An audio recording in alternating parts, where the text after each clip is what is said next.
Some crimes get solved. Some don't. And some, the ones that keep investigators up at night, that fill courtrooms for years, that the world still hasn't stopped talking about, those are ours. Welcome to Enter the Crime. I'm Brandon with my colleague Ava. Pull up a chair. We have a story to tell. Imagine being like the best-selling mystery novelist in the entire world. Right. You spend your days plotting out these intricate, perfectly logical puzzles. Every single clue matters, and every motive is eventually laid bare for the reader. That's all about control, really. Exactly. And then suddenly you become the center of a real-life mystery that just absolutely baffles the entire globe. It's wild. Because on a cold Friday night in December 1926, Agatha Christie vanished without a trace.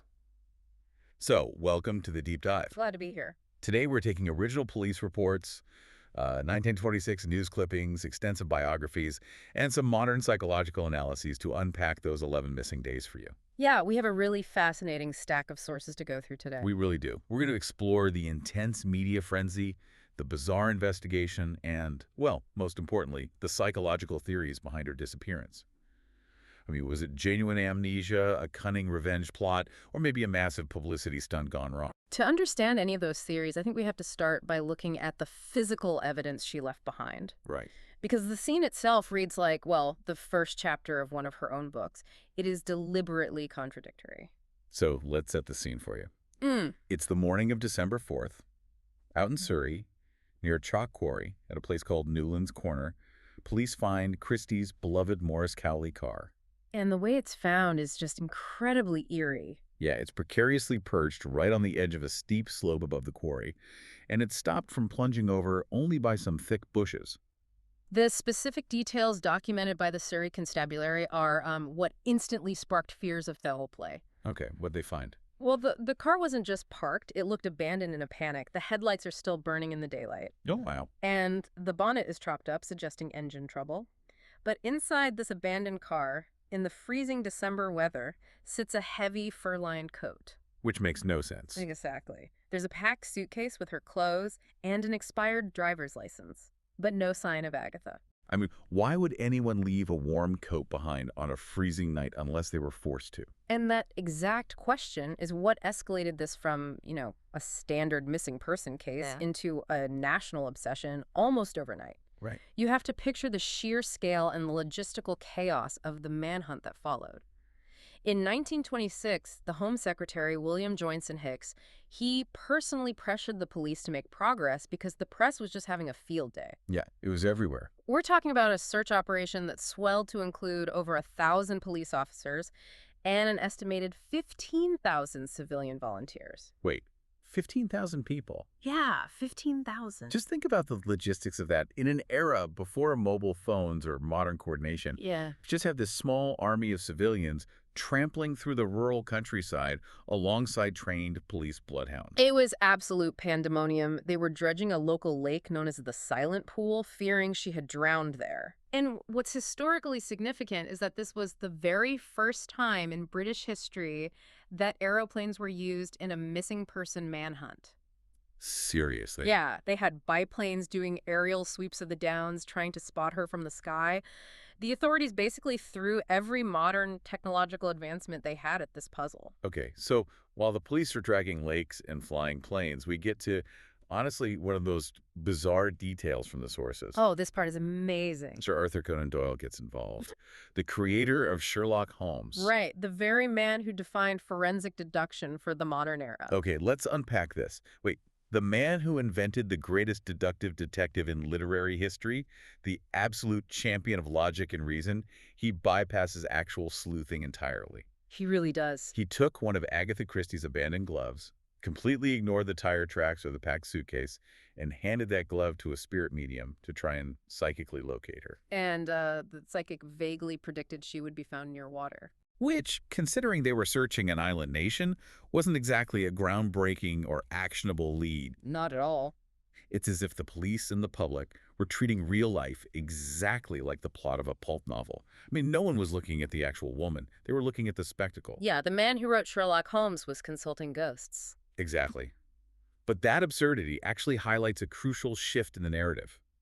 The public's view of Agatha shifted from genuine concern to, well, intense suspicion remarkably fast. It did. And if we connect this to the bigger picture, to understand the mechanics of that shift, we have to look at her career trajectory at that exact moment. Okay, set that up for us. By June of 1926, she had just published The Murder of Roger Ackroyd. Which was a massive, completely rule-breaking hit. It famously features an unreliable narrator, which completely upended the traditional expectations of a mystery novel. Right, and it was highly controversial at the time. She proved she was willing to trick her audience. Oh, I see where this is going. So when she disappears months later with another book called The Mystery of the Downs on the Way, cynics in the press, including fellow crime writer Edgar Wallace, they basically weaponized her success against her.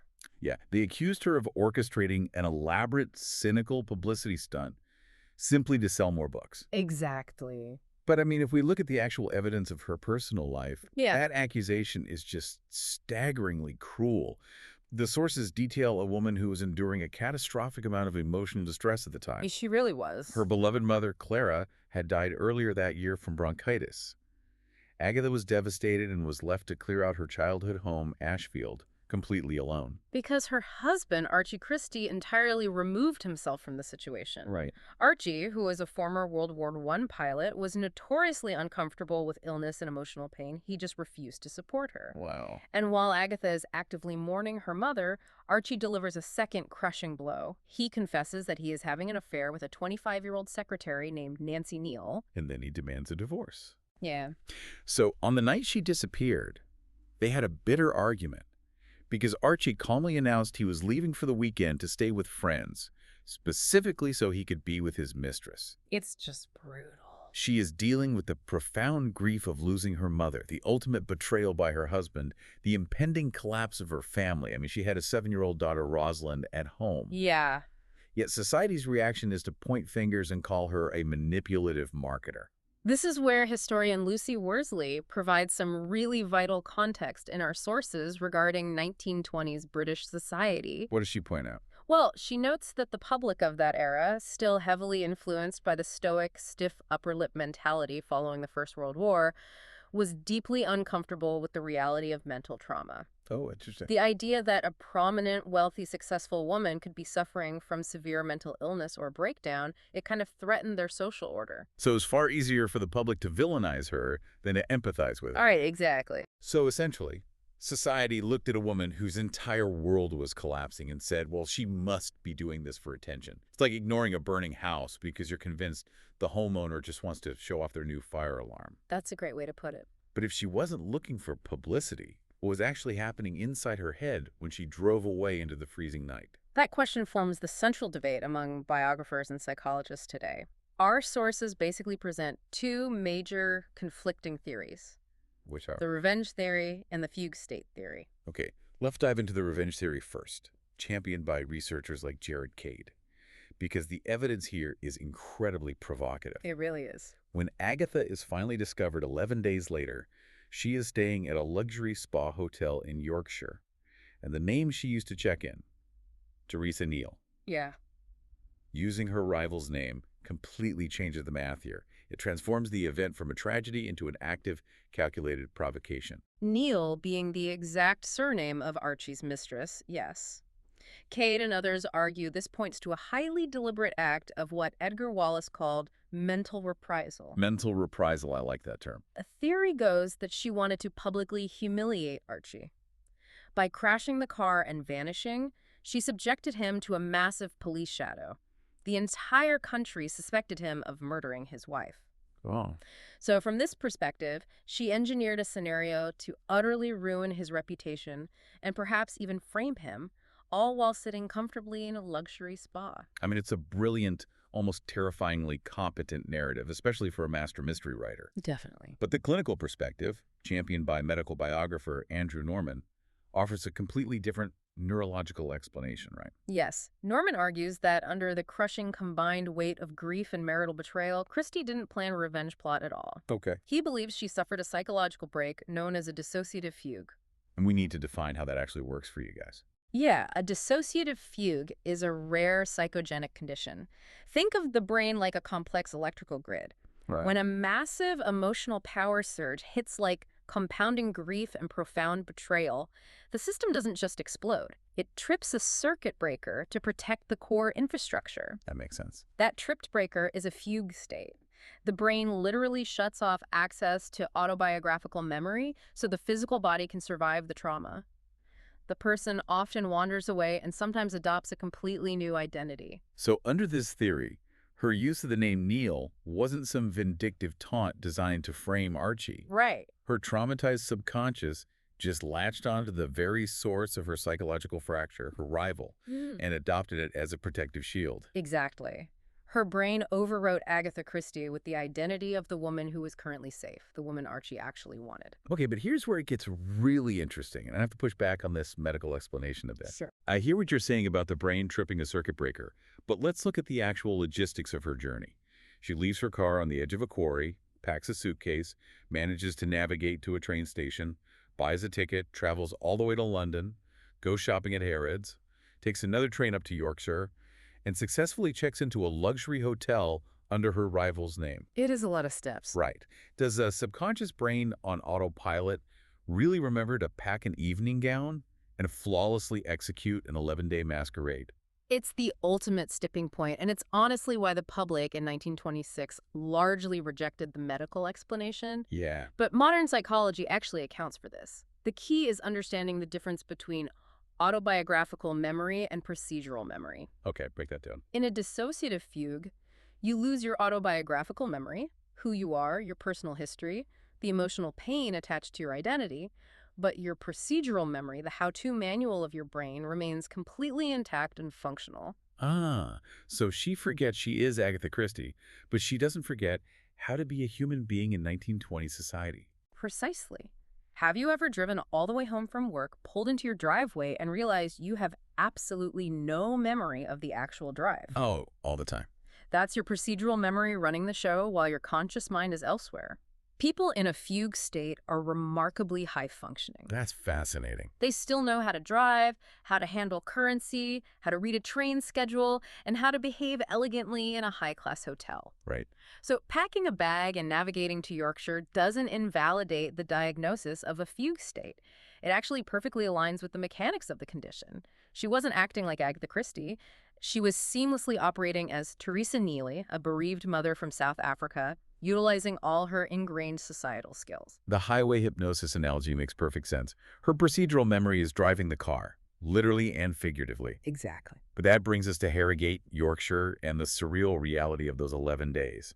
For nearly 2 weeks, while 15,000 people are tearing the countryside apart looking for her, she is living it up at the Swan Hydropathic Hotel. Which was an extremely elegant, prominent spa destination. She wasn't hiding in some shadowy boarding house. No, not at all. The sources detail her daily routine, and she is highly visible. She's playing bridge in the parlor, she's attending evening dances, and she's calmly sitting in the dining room reading newspapers. Newspapers, by the way, that have her own missing face plastered across the front page in massive, bold ink. And this is where I struggle with the procedural memory defense. I mean, was she truly oblivious, looking at her own photograph and feeling zero recognition, or was she just deeply, stubbornly committed to the bit? Well, witnesses reported she showed absolutely no signs of recognizing herself, which strongly bolsters Andrew Norman's amnesia theory. I suppose a lie that immensity is incredibly difficult to maintain 24 hours a day in a crowded hotel. Definitely. But eventually, the facade fractures. And what is so fascinating about the resolution of this massive manhunt is that it wasn't Scotland Yard who cracked the case. Right. And it certainly wasn't Arthur Conan Doyle's psychic. No, it was the hotel staff who were actually paying attention to the real world. Specifically, a banjo player named Bob Tappan, who played in the hotel's resident band. The delightfully named Happy Hydro Boys, right? Yes, the Happy Hydro Boys. He, along with the head waiter, started noticing the uncanny resemblance between the elegant Mrs. Neal enjoying their music and the relentless newspaper photographs of the missing novelist. So they didn't consult spirits. They just looked at the evidence in front of them and alerted the local authorities. Exactly, who in turn summoned Archie Christie to Yorkshire for an identification. And this leads to an unmasking scene that feels, honestly, completely indistinguishable from her fiction. It really does. Archie arrives at the hotel. The authorities have him sit down at a table in the dining room waiting.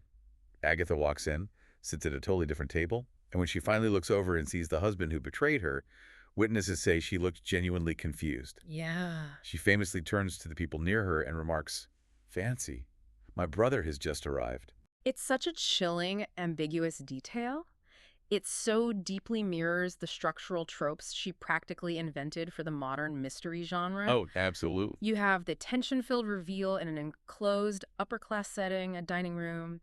You have the ultimate, unreliable narrator. I mean, is she lying to punish him, or does her fractured brain genuinely believe her husband is her brother? It's hard to say. Even the physical locations of her real-life trauma blur with her literary murders. The silent pool where police initially dredged for her body was a real-life location she had previously used to drown a character in her fiction. The boundaries between her reality and her fiction just completely dissolve. Think about the sheer psychological dominance of this woman. She literally forced her cheating husband to travel across the country under the blinding glare of the national media, sit in a hotel dining room like a suspect, only for her to look him dead in the eye and pretend he was merely a sibling. It's incredible. Whether it was genuine amnesia protecting her from a shattered heart or a masterful, Oscar-worthy performance of revenge, she basically trapped him in an Agatha Christie plot, didn't she? She absolutely did. He became a character in her narrative. And this real-life ambiguity, this refusal to cleanly tie up the loose ends, is the one mystery the Queen of Crime never provided a neat solution for. She never publicly explained it. No. When Archie, desperate to save face, told the press it was simply amnesia caused by a concussion from crashing her car, she allowed that to be the official public line. But she herself stayed completely silent on the mechanics of her disappearance. Exactly. So what does this all mean for us today? Let's zoom out and look at the takeaways from this incredible historical collision. You have an abandoned car perched over a quarry with contradictory clues. You have an unprecedented logistical nightmare of 15,000 searchers combing the countryside. You have the brilliant creator of Sherlock Holmes consulting a psychic with a glove. And through it all, you have a devastated woman hiding in plain sight, dancing to a banjo band at a spa under her husband's mistress's name. It's an astonishing sequence of events, but if we distill the core of these sources, the neurological debate over fugue states versus planned revenge, the media frenzy, and the societal misogyny of the 1920s, it reveals something profound. What's that? It showcases the crushing pressure of living a highly public life while enduring an agonizing private trauma. Society demanded she be a rational, contained commodity. Right. But whether she was a victim of her own biological circuit breaker or the brilliant architect of a sprawling reprisal, she was a woman pushed to the absolute brink by grief and betrayal, forced to navigate her collapse under a national magnifying glass. And she never spoke of those 11 days again. Never. She entirely omitted them from her autobiography, leaving a permanent blank space in her own life story.